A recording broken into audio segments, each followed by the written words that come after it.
Something that almost every game makes use of is NPCs. NPC stands for non-player character, and it's a computer-controlled character in a video game. NPCs can often have the role of handing out quests and missions to players in RPG games, and they can also act as enemy AI in FPS games. However, there are more things as to what actually makes a great NPC and an interactive one that the players can feel connected to.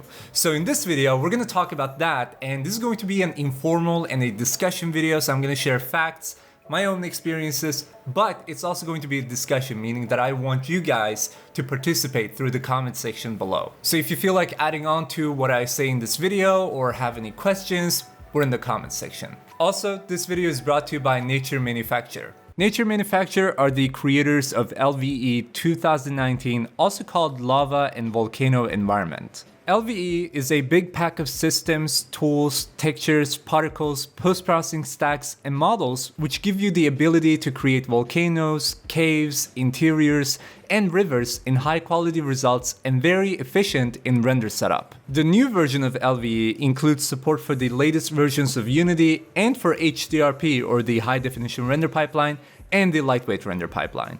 It even supports the new terrain system in Unity and their other popular asset RAM 2019, also called River Auto Material. You can use LVE to create very advanced and connected lava river networks and fully customize your lava.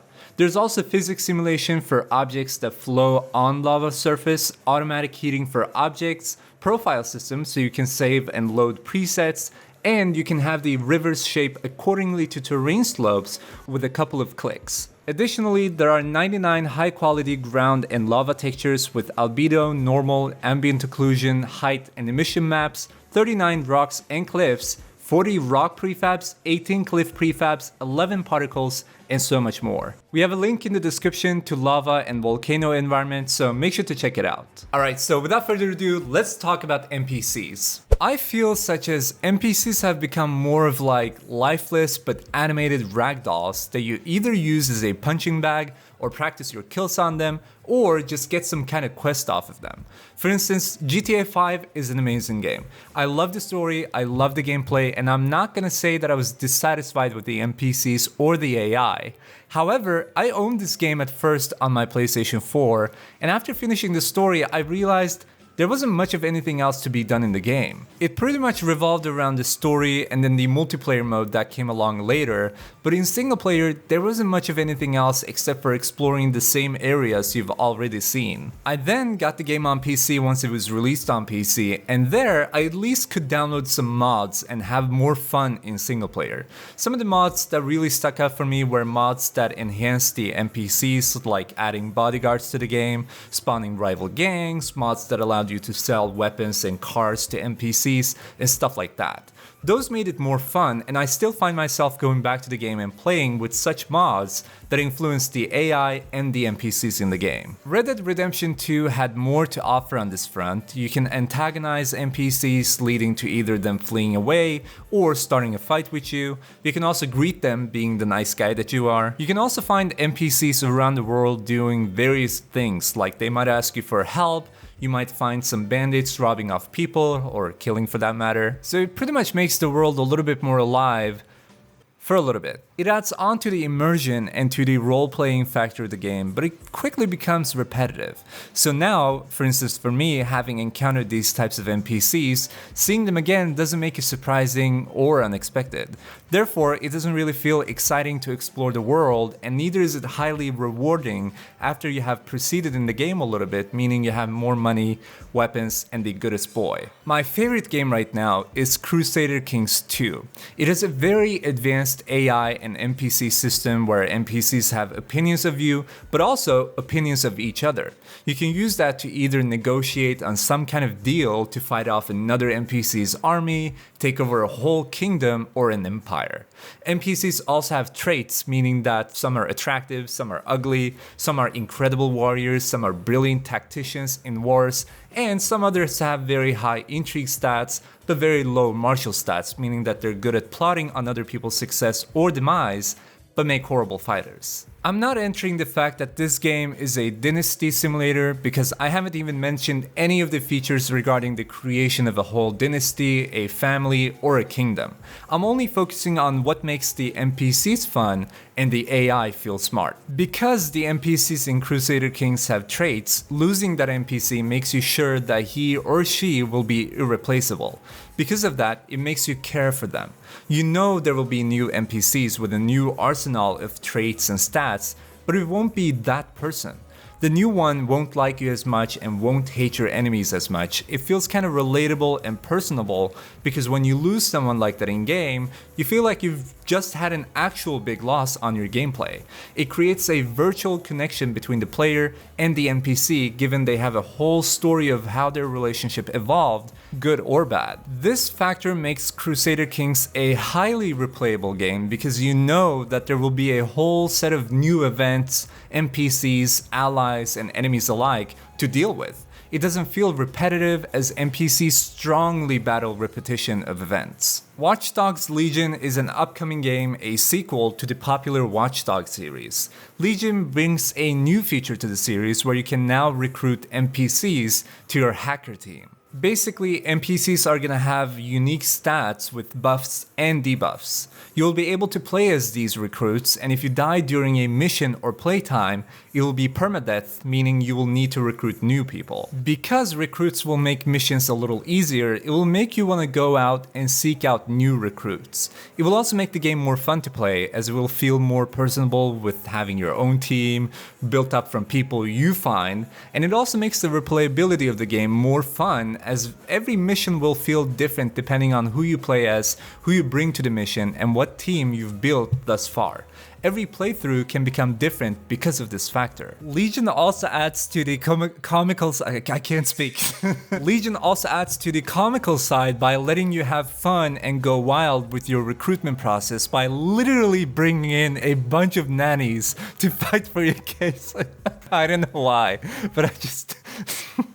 It's so stupid, but also brilliant. Oh, you wanna fight for justice in the game? That's cute. I wanna build the biggest grandma army this world has ever seen. So in a nutshell, to pretty much just close off this video at this point, what makes good NPCs? Multi-choice dialogues that actually make a difference in story, gameplay, and other important elements of your game. Random in-game events that have an impact on various NPCs of choice. More advanced AI systems with complex and unpredictable movements, relationships, and opinions. So just like in Crusader Kings 2, NPCs can have opinions of you, but also for other people. So you can make one NPC hate the other and then bring the other one into your team, fight them off, and stuff like that. They should be impactful on the gameplay, the story, lore, and mechanics of your game. NPCs can be vulnerable, and if they die, they actually have an impact on like the gameplay. Maybe you lose a mechanic, or maybe a part of the story changes. And risking NPCs to actually have permadeaths, so if you lose them, no other NPC will be the same. You will still have NPCs that you can recruit to your team or whatever, gameplay mechanic you might have in place, but it's not going to be the person you lost. That's going to make the NPC feel more valuable, and if they actually died, they will have an impact on the player. Potentially, maybe using a trait system so one is better than the other at something but lacks another trait, and they can also have negative traits, so like debuffs, so not only like positive things but actually negativity on them as well. You could potentially let the player play as the NPCs, or for a little bit at least, or bring them to missions at least, risk losing them with events and consequences leading to that loss, making the player care for particular NPCs more, also making it more rewarding if you actually bring an NPC to a mission, because you have the risk, you're actually risking losing them, but they're gonna make it easier for you to win the game as well. You can also have different types of NPCs supporting the various gameplay styles of different players so they feel more relatable.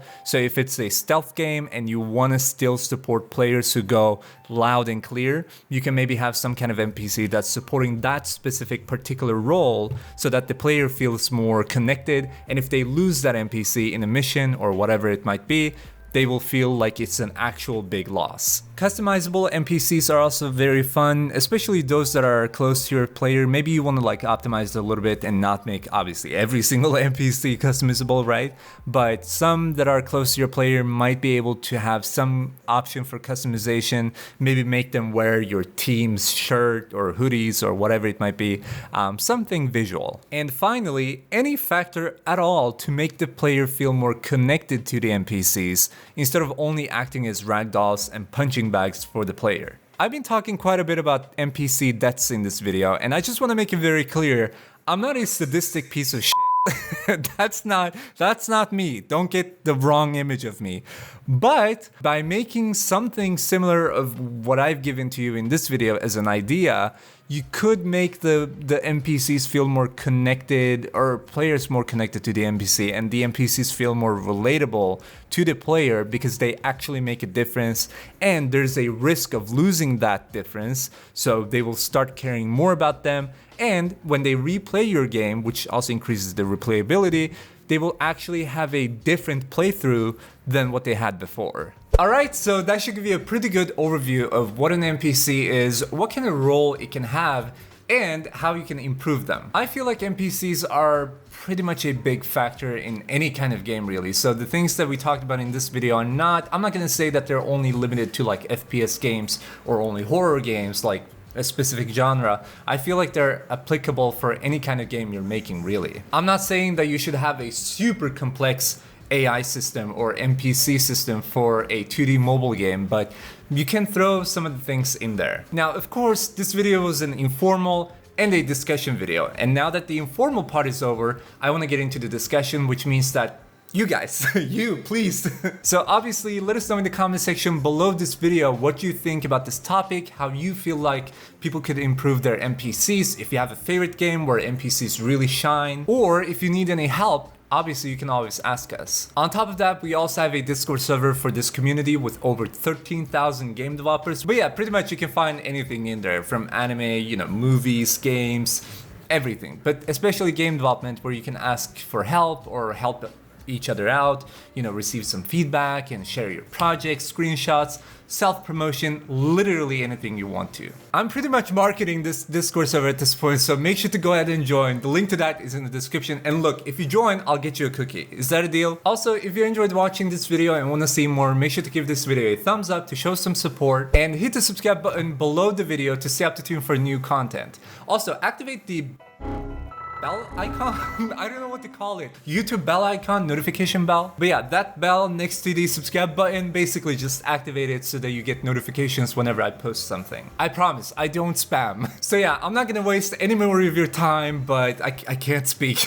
But yeah, I'm gonna be super active in the comment section and in our Discord server, so I'm looking forward to seeing you guys there. So thanks for watching, have a good night, and peace out.